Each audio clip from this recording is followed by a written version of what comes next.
hay que distinguir el fin del mundo de lo que es los últimos tiempos.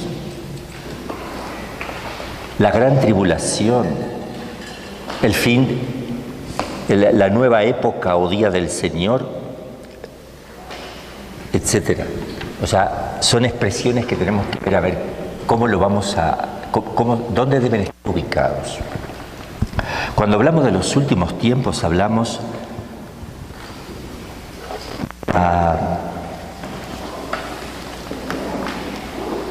los tiempos, no necesariamente los últimos tiempos tiene que ser el fin del mundo. Son los tiempos finales que preceden al fin del mundo. La gran tribulación de la que se habla en el catecismo, es la tremenda lucha espiritual que se va a dar, espiritual, porque las luchas físicas solo son la cáscara de lo que es la lucha real contra los espíritus, ¿verdad? Eso lo dice San Pablo, eso es bíblico. Por eso nosotros como iglesia no tenemos que descuidar esta primera lucha, no concentrarnos en lo que es efecto, sino ir a las causas. Por ejemplo, uno ve la situación del mundo que vivimos, ¿verdad? Hay que rezar mucho por la paz del mundo, la paz física, la paz entre Rusia y Ucrania. Hay que rezar que cese la guerra. Toda guerra es condenable. La guerra es injusta. La guerra trae más pobreza, miseria y en todo eso. Es la parte humana. Pero eso es un efecto de cosas que son más profundas, donde están las verdaderas causas de los problemas de la guerra. ¿Cómo hago yo para que termine la guerra entre Ucrania y Rusia, por ejemplo? Bueno, dejemos de matar inocentes, porque todas esas cosas son consecuencias de nuestros pecados. Occidente está masacrando la vida humana en el vientre materno. ¿Cómo podemos pedir paz? Los países están proporcionando armas a Ucrania para incendiar más todavía el fuego. La están defendiendo, le dan armas y se mata al pueblo. O sea, hay intereses políticos, económicos, o sea, hay pecado detrás. O sea, yo voy a rezar por la paz, tengo que rezar por la paz, pero tengo que también poner por obra, dejar de matar niños inocentes, dejar de difundir la mentira en lo que es el orden natural, ¿verdad?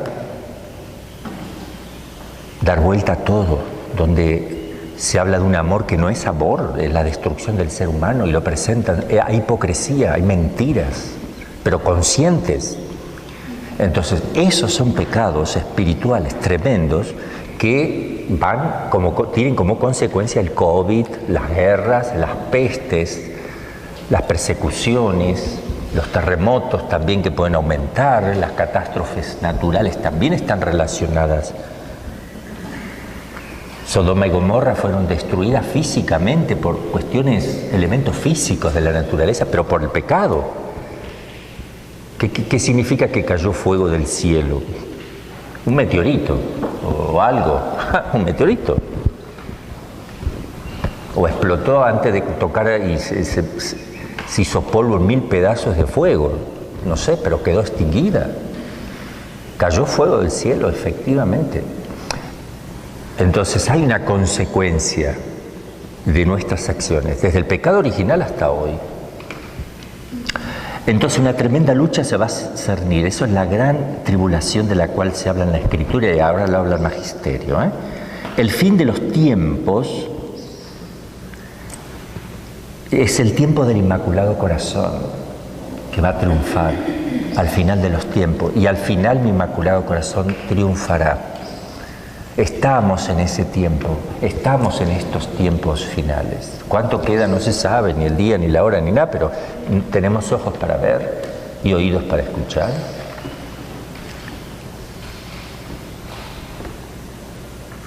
Y después se habla de una nueva época, del día del Señor.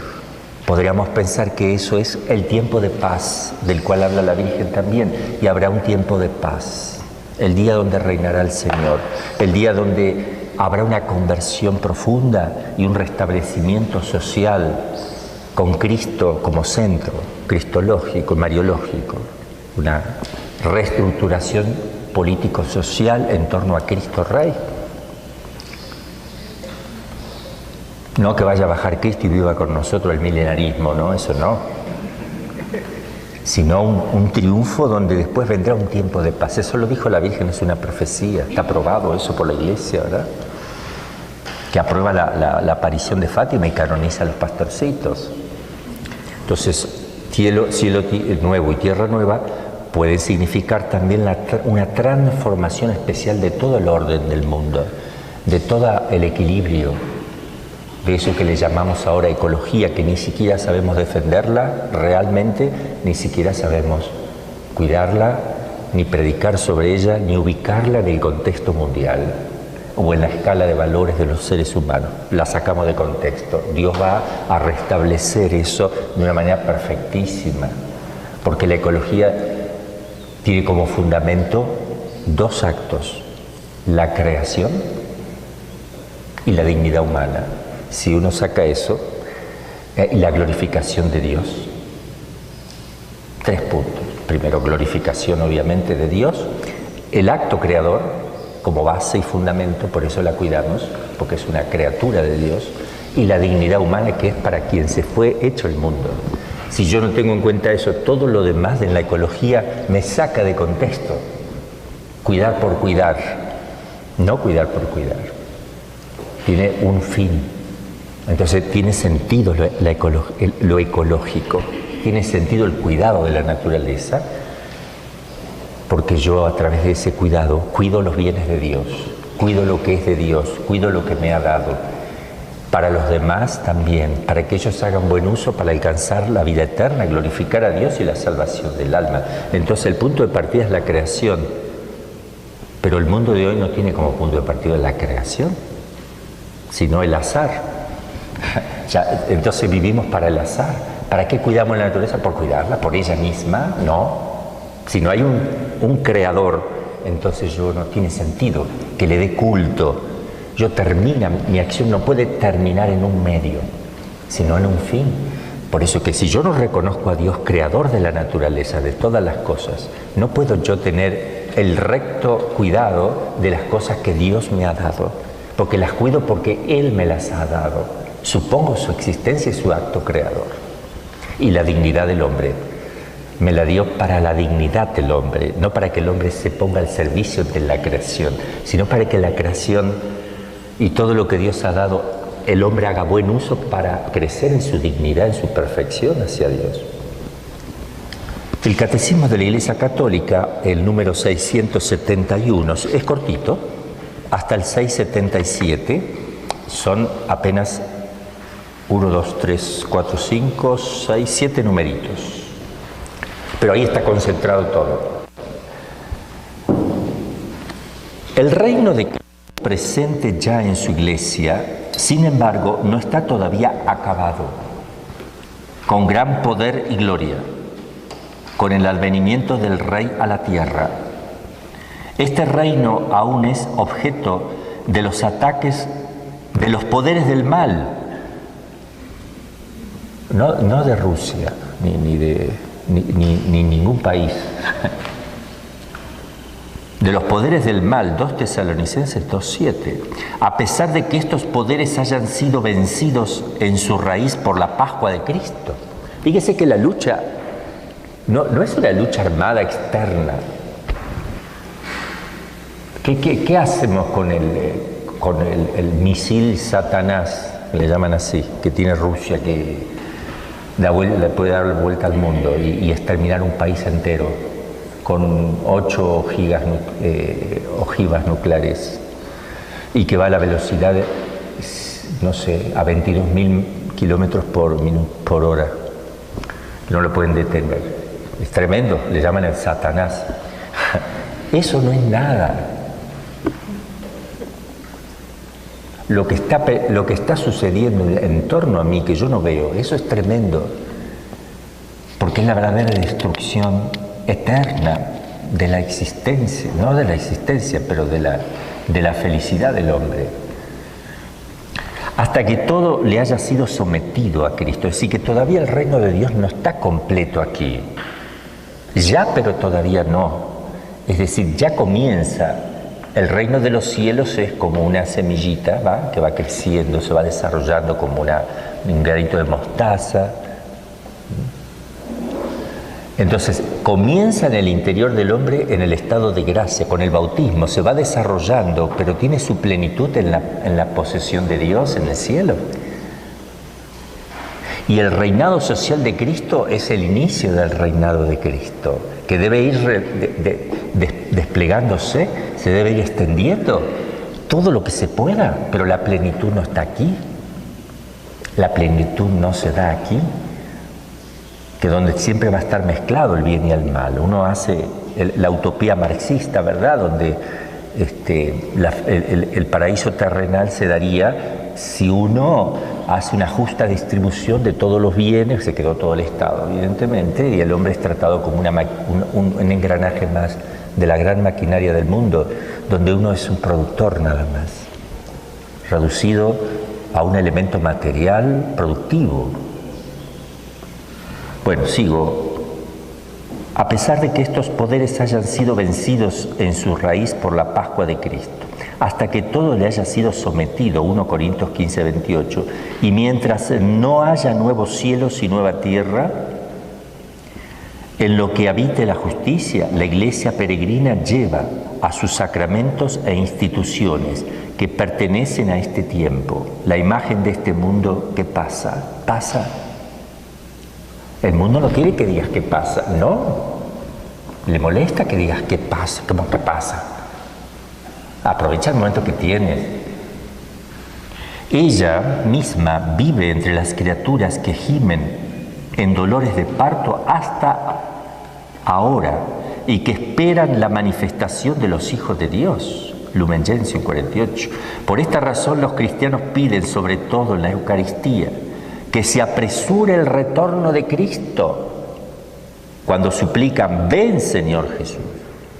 Explícitamente el catecismo nos dice que en la liturgia la Iglesia pone eso para apresurar la venida de Cristo. Ven, Señor Jesús.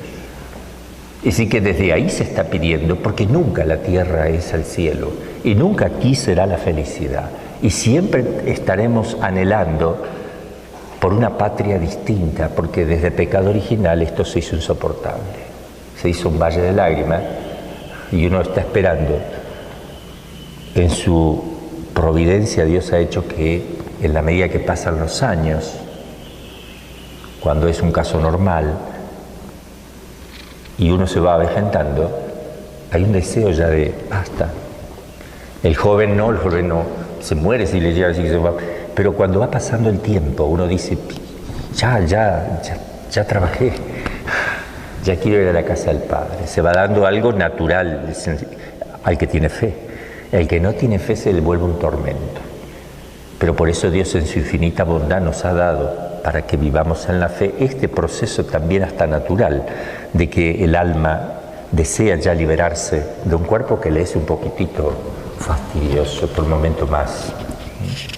El siguiente número. Cristo afirmó antes de su ascensión que aún no era la hora del establecimiento glorioso del reino mesiánico esperado por Israel, que según los profetas debía traer a todos los hombres el orden definitivo de la justicia, del amor y de la paz. Todavía no.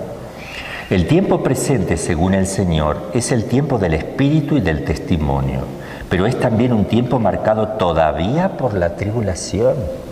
Y será así hasta el fin del mundo. Esto el mundo no lo quiere entender. Habrá tribulación.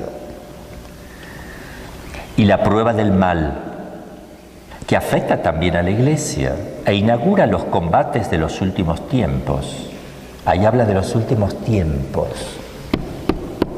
Inaugura el combate de los últimos tiempos. No es lo mismo el fin del mundo, de los últimos tiempos, ¿verdad? Entonces ahí tenemos la primera distinción que la Iglesia misma hace entre fin del mundo y los últimos días, o en los últimos tiempos, como se le quiera llamar, porque es lo mismo, un tiempo, días.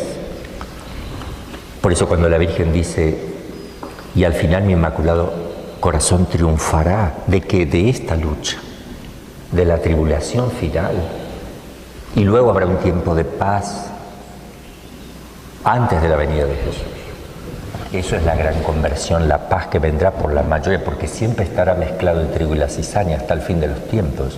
Lo que sí prevalece el bien o prevalece el mal. Ahora está prevaleciendo el mal, pero está el bien metido también. Luego prevalecerá el bien, aunque estará el mal metido. Es un movimiento de balanza. Hasta la cosecha final siempre está mezclado el trigo y la cizaña.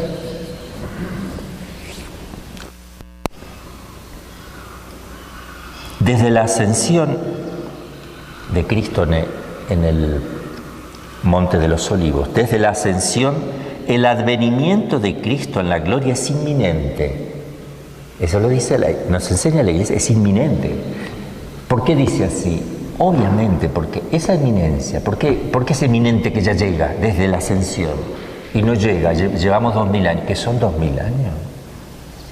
Un día para el Señor son como 1000 años, y 1000 años como un día de ayer que ya pasó.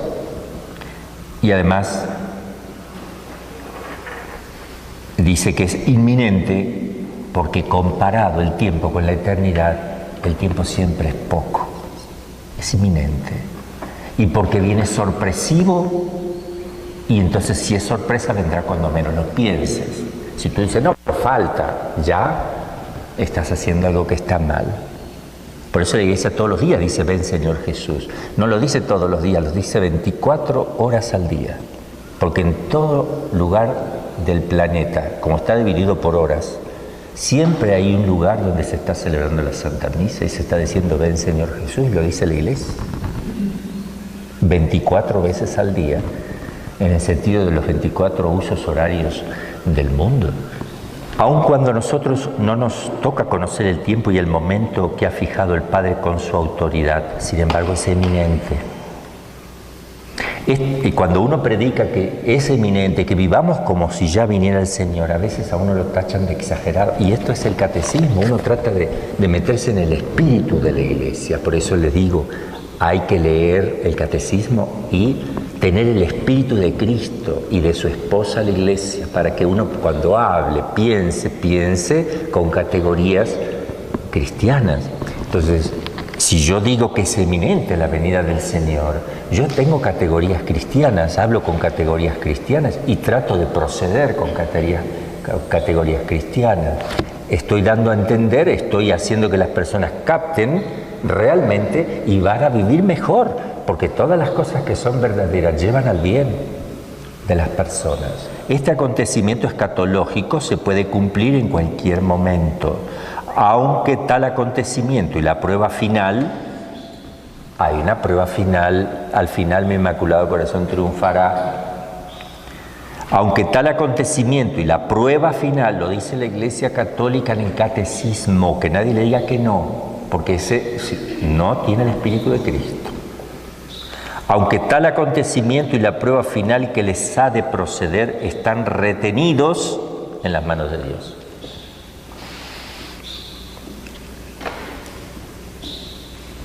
La venida del Mesías glorioso en un momento determinado de la historia se vincula al reconocimiento del Mesías por todo Israel. Vamos a ver nosotros qué tiene que pasar primero. Acá está, esto lo dice el Catecismo porque yo he hablado de esas cosas y por ahí no les gusta. ¿Dónde saca todo esto? Acá está. Hay que leer el Catecismo, hay que estudiar el Catecismo. Entonces, lo dice la Iglesia, Romanos 11, 26 y Mateo 23, 39. Tiene que suceder eso. Del que una parte está endurecida, lo dice San Pablo, Romanos 11, 25, en la incredulidad respecto a Jesús. San Pedro dice a los judíos de Jerusalén después de Pentecostés, arrepentíos, pues, y convertíos, para que vuestros pecados sean borrados, a fin de que el Señor venga, el tiempo de la consolación, y envíe al Cristo que os había sido destinado, a Jesús, a quien debe retener el cielo hasta el tiempo de la restauración universal, de que Dios habló por boca de su profeta. Restauración universal habla de los cielos nuevos y tierra nueva, es que así lo interpreta ahora la Iglesia, pero hay una conversión para que venga el Señor. Estamos esperando una conversión, que es otro de los signos. Una conversión general, no totaliter, de la totalidad de las personas, que no se va a dar nunca, pero sí en su mayoría, para que venga el Señor. Y San Pablo le hace eco: si su reprobación ha sido la reconciliación del mundo, ¿qué será su readmisión sino una resurrección de entre los muertos? Ahí se va a dar enseguida, cuando venga Jesús, la resurrección de los muertos. La entrada de la plenitud de los judíos, la entrada de la plenitud de los judíos en la salvación mesiánica, a continuación de la plenitud de los gentiles. Primero los gentiles, como está pasando, o sea, la conversión ahora es de los gentiles, desde que está Cristo. Judío todavía no, pero cuando dice la plenitud de los judíos, no es la totalidad de todo judío, sino la sustancia de todos ellos. Como religión se tienen que convertir. No el banquero judío que solo le interesa sacar dinero, y ni le interesa, no, sino Israel como sinagoga, si quieren, el culto. La última prueba de la Iglesia, antes del advenimiento de Cristo, antes de que Él venga, la Iglesia deberá pasar por una prueba final. Ahí está. Otro de los signos antes que venga Cristo. Acá está, lo enseña el Catecismo y lo enseña la Escritura. Entonces, antes del advenimiento de Cristo, la Iglesia deberá pasar por una prueba final. Al final, mi Inmaculado Corazón, nadie contaba que ella iba a estar en esta lucha. Es Dios, pero a través de ella. Acá está. Entonces, deberá pasar por una prueba final que sacudirá la fe de numerosos creyentes. La persecución, otra de las cosas que tienen que... La persecución que acompaña a su peregrinación sobre la tierra desvelará el misterio de iniquidad. Es lo que tiene que venir. Va a quedar develado también el anticristo. El misterio de iniquidad bajo la forma de una impostura religiosa que proporciona una solución aparente a sus problemas mediante el precio de la apostasía de la verdad. Si yo llego a decir esto, muchas personas, y yo me refiero a veces a quien debería saber, dice, me va a decir que yo estoy metido en cosas extrañas, en doctrinas así, apocalípticas. Esto es el catecismo de la Iglesia Católica, es la Escritura, pero es el catecismo que interprete, profundiza y me lo propone que yo lo estudie, que yo piense de esta manera, que yo incorpore esta forma de pensar, porque esto es cristianismo. Por eso no hay conversión, porque se desconoce a Cristo. ¿Por qué? Porque no se sabe, no se conoce el catecismo. Estudiar otras cosas sin haber estudiado el catecismo es ridículo en la Iglesia. Es ridículo. Es lo primero que hay que hacer. Se tiene que dar la apostasía de la verdad. Apostatar de la verdad quiere decir que tú sabes que dónde está, pero la dejas y adquieres esta otra postura contraria. Esto es lo que todos aquellos que promueven la homosexualidad, ¿ustedes creen que ellos creen que es algo bueno? ¿Ustedes creen que ellos intelectualmente ven eso como de verdad están convencidos? No.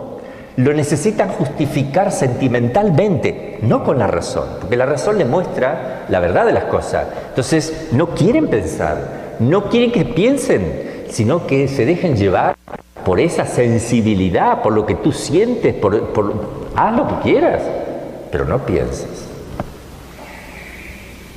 Es la apostasía de la verdad. El relativismo que denunciaba el Papa Benedicto tanto es esto. Es la apostasía de la verdad también. La impostura religiosa suprema es la del anticristo.